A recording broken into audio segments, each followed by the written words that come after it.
그러면 지금부터 피카소의 삶을 한번 저희 목소리를 통해서 만나도록 하겠습니다. 다 준비되셨나요? 피카소는 현대미술의 아버지, 현대미술의 개척자, 현대미술의 파괴자, 현대미술의 마술사, 큐비즘의 완성자 등으로 불린다.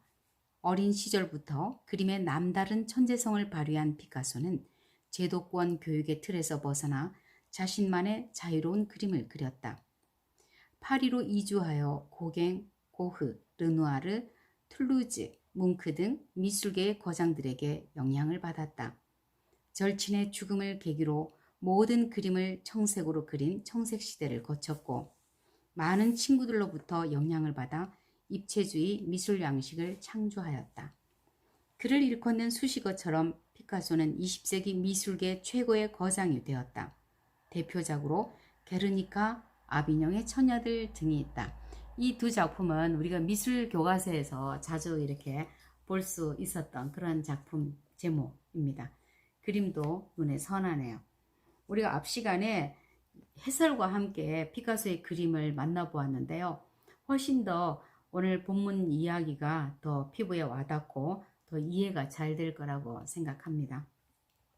그러면 그의 어린 시절부터 그가 이 세상을 떠나기까지의 모든 전생애를 한번 낭독해 보겠습니다. 피카소는 1881년 스페인의 말라가에서 태어났다. 화가이자 미술 선생님이었던 아버지의 영향으로 피카소는 어릴 때부터 그림과 미술 도구를 가까이 할 수 있는 환경에서 자랐다. 피카소는 생후 1년이 지나 걸음마를 하고 말을 하기 시작하자마자 피스부터 달라고 졸랐다. 연필을 손에 쥐자 서슴없이 나선 모양을 그렸고 자신이 좋아하는 큐리어스 그림도 그렸다. 어머니는 이런 피카소가 마냥 신기했고 아버지는 아들의 재능을 알아보고 자신의 붓과 물감을 선물로 주었다. 피카소는 새로운 세상을 상상하며 그림을 그리거나 다양한 사물을 보면서 묘사하는 것을 즐겼다. 그런데 초등학교에 입학하자 그림만 그릴 수는 없고 읽기와 쓰기, 셈하기 등도 해야만 돼서 학교에 가기가 싫어졌다. 부모님은 집에서 그림을 그리겠다면서 발버둥 치며 때를 쓰는 피카소를 어르고 달래서 겨우 학교에 데려가곤 했다. 피카소는 학교에서도 책상에 비둘기를 올려놓고 그림을 그리는 시간이 대부분이었다. 피카소는 14살 때 바르셀로나의 미술학교에 진학하면서부터 본격적으로 미술 교육을 받았다. 피카소는 어디를 가든지 수첩과 연필을 갖고 다니면서 대생 연습을 했다. 아이와 노인, 고양이와 개, 집과 컵 등 다양한 인물과 사물을 날카로운 눈으로 포착해서 그리곤 했다. 수업이 없을 때는 미술관에 그림을 보러 다녔다. 이런 노력 덕분에 교내 미술 대회에서 입상해 큰 상금을 받기도 했다. 하지만 까다로운 단체 생활과 엄격한 규칙을 견디지 못하고 얼마 못 가서 학교를 그만두게 되었다. 다른 지역의 학교로 옮겼지만 그리 오래 가지는 못했다. 그 당시 친구에게 보낸 편지에는 피카소의 솔직한 심경이 잘 담겨 있다. 얼마 전 미술 시간에 선생님이 내가 그린 그림에 대해 평가를 해주셨어. 인물의 비율과 대생은 잘했지만 직선으로 그리면 더 좋겠다고 말이야. 그리고 중요한 건 인물을 포장할 케이스니까 앞으로는 틀에 맞춰서 그리라는 말도 친절하게 덧붙이시더구나. 나보다 훨씬 아는 게 많고 그림도 잘 그리는 선생님이지만 그런 한심한 소리를 하시니까 참 답답하다는 생각이 들었어. 그림은 좋아했지만 학교 미술 교육은 실망의 연속이었다. 20살이 된 청년 피카소는 친구 카사헤마스와 함께 유럽 미술의 중심지였던 프랑스 파리로 여행을 떠났다. 파리는 고전 양식을 깨뜨리려는 실험 예술이 다양하게 시도되고 있어서 피카소에게는 매우 흥미진진한 곳이었다. 파리 여행은 피카소에게 새로운 생각과 행복을 안겨주었지만 카사헤마스에게는 불행을 선물했다. 카사헤마스는 파리에서 만난 어떤 화가의 모델과 사랑에 빠졌지만 결국 이루어지지 못했고 1년 후에 슬픔을 이기지 못하고 스스로 목숨을 끊고 말았다. 갑작스런 친구의 자살로 피카소는 큰 충격을 받았고 그림에도 영향을 미쳤다. 친구가 죽고 나서 4년 동안 피카소는 모든 그림을 청색으로 그렸고 이 시기를 청색 시대라고 부른다.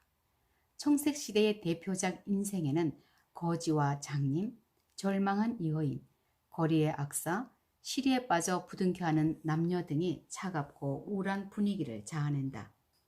친구를 잃은 고통 속에서도 피카소의 작품은 많은 사람들의 주목을 받았고 한 갤러리에서 첫 번째 개인 전시회를 열었다. 그리 큰 성공을 거두지는 못했지만 평론가들로부터 재능 있는 신인이라는 평가를 받았다. 피카소는 친구들로부터 많은 영향을 받았다. 툴루즈 로트렉에게서는 파리의 밤 풍경과 카페의 모습을 아름답게 바라볼 수 있는 시각을 배웠고 인상파 친구들에게서는 풍부한 색채 사용법을 배웠으며 시인 아폴리네르에게서는 뛰어난 감수성을 배웠고 야수파 마티스에게서는 색채만으로 형태와 입체감, 그림자, 원근, 내면을 표현하는 비법을 배웠다. 언젠가부터 피카소는 최고의 화가가 되겠다는 꿈을 갖게 되었다. 그리고 어떻게 하면 남들과 다르게 그릴 수 있을지에 대해 궁리했다. 그러다가 선배 화가 세잔의 그림을 자세히 들여다보게 되었고 산과 건물을 단순하게 그린 것이 신선하게 다가왔다. 얼마 후 아프리카 원시 부족의 가면을 보게 되었는데 단순하게 표현한 눈, 코, 입 등에서 강렬하고 생생한 이미지를 느꼈다. 그래서 이런 생각을 하게 되었다. 기존의 화풍과는 달리 단순하면서도 특징을 잘 살린 그림을 그려야겠어.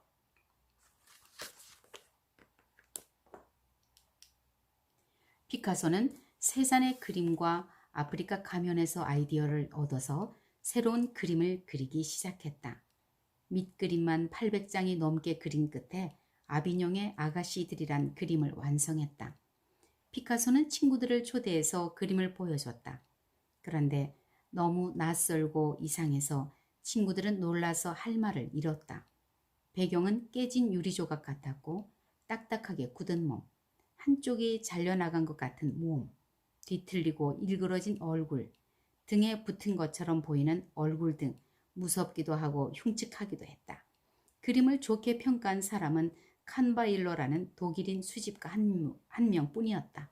이런 인연으로 칸바일러는 그 후 평생 동안 피카소의 친구이자 돈독한 사업 파트너가 되었다. 피카소의 친구들과 평론가들은 아비뇽의 아가씨들을 좀 더 자세히 관찰하고 나서야 작품이 중요하다는 사실을 알게 되었다. 이 작품에서 피카소는 서양의 전통 미술의 반기를 들고 전 세계의 다양한 예술의 특징을 결합시켜서 완전히 새로운 회화 세계를 창조했던 것이다. 훗날 이 작품은 미술사에 한 획을 그었다는 평가를 받게 되었고 20세기 최초의 진정한 회화라는 찬사를 받게 되었다.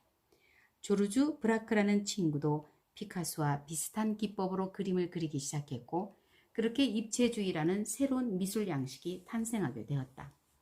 입체주의는 기존의 회화에서 강조해온 명암법과 원근법을 무시하고 대상을 기하학적으로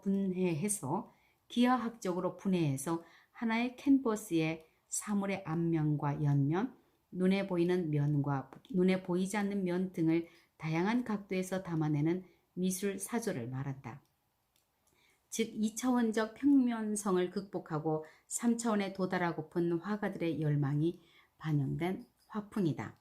피카소는 입체주의 양식으로 그림을 그리며 색채보다는 형태의 중요성을 강조했다. 색채는 인물과 배경을 구분하기 위한 용도로 쓰였고 작품의 주제는 원기둥과 원뿔, 입방체와 같은 기하학적 도형이나 모양을 사용했다.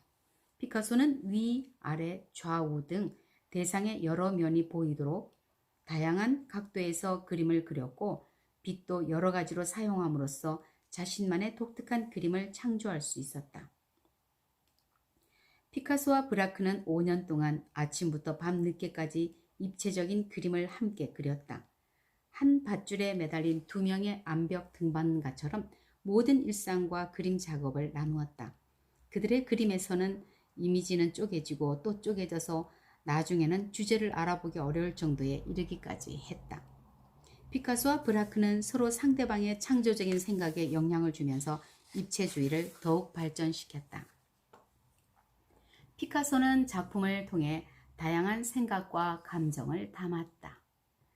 안락 의자에 앉아있는 올가의 초상에서는 자신의 연인을 얼마나 소중하게 생각하는지 알 수 있고, 어머니와 아기에서는 자신의 아이를 얼마나 사랑하는지 느낄 수 있었다.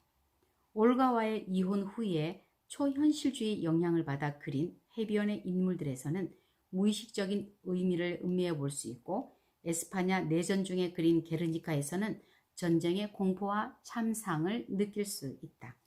피카소는 화가로서 사회적인 책임감도 느꼈다. 그래서 작품을 통해 독재자의 만행을 고발하기도 했고, 나치 독일에 저항하는 사람들과 가깝게 지내기도 했으며, 정당에 가입해 정치 활동을 하기도 했다.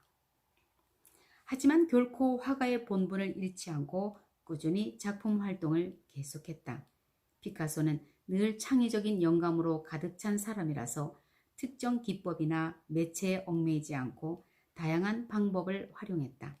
피카소는 석판화와 에칭 기법, 금속판에 그림을 새겨 종이에 찍어내는 기법이라고 그래요. 에칭 기법. 리노컷 기법, 이것은 리놀륨에 그림을 새겨 찍어내는 판화의 종류입니다. 이러한 것들을 이용한 선화를 많이 남겼고, 종이나 합판, 나무판 등에도 유화와 수채화를 많이 그렸으며, 철사와 나무, 청동, 바구니, 양철 조각 등 잡동사니를 활용한 조각 작품도 많이 남겼다. 새로운 기법이 적용된 도자기도 많이 만들었고, 빛과 그림자를 활용한 다양한 사진도 찍었다.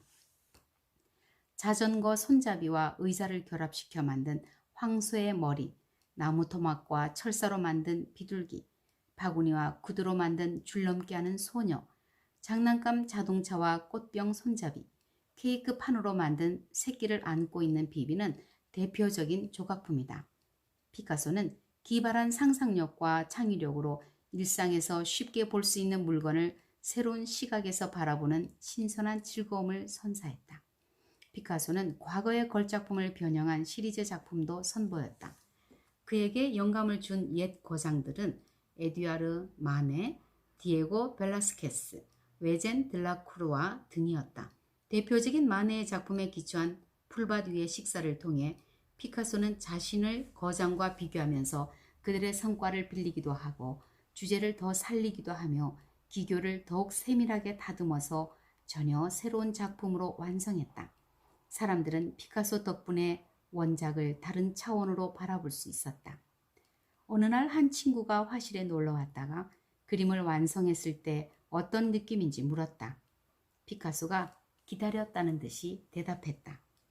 어떤 것을 완성한다는 말 속에는 끝장낸다, 파괴한다, 정신을 빼낸다, 치명타를 날린다는 다양한 의미가 담겨 있어. 투장에 있는 황소에게 창을 던질 때처럼 말이지.